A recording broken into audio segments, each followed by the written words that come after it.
Здравейте всички и днеска искам да направя анбоксинг на ето тази пратка, която поръчах от AliExpress преди 4 месеца.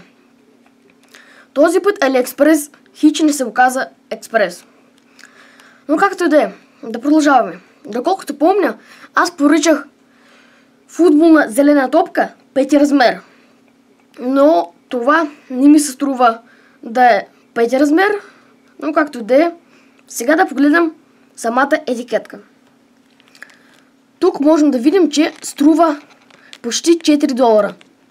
А аз помня, че поръчах топка за $20. Останах без думи сега. Но както да е, да продължаваме. Сега да я отворим. Аз вече разрязах тук. И за това сега ще я отворя без голямо усилие.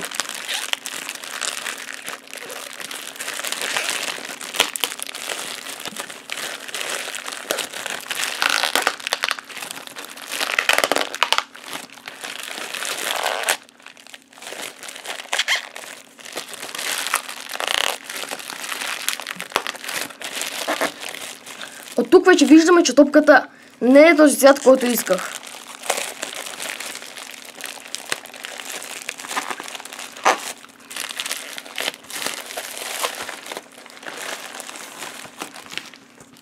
Така. Сега виждам, че това е футболна топка, но тя не е 5 размер. Доколкото така гледам, тя е 4. Сега да потърсим някакви надписи по топката. Сериозно? Никога не съм виждал топка без надпис и без названието на компанията, която я произвежда. Но, както да е. Топката така е напомпена. И, както виждате, по-малък размер. Сега, какво получихме? Така, сега видях, че тук няма защити пластини. Значи, че тази топка е по-издръжлива от другите. А сега, както казах, да видим какво поръчах и какво получих. Както казах, поръчах зелена топка, футболна, 5 размер, а получих лилаво-жълто-оранжева футболна топка и 4 размер.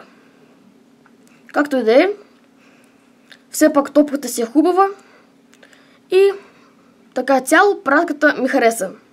Това всичко, което исках да ви кажа. Надявам се видеото да ви е харесало. Ако ви е харесало, му пуснете лайк и го споделете и се абонирайте за канала ми, защото ще има още много други яки видеа. И довиждане на всички!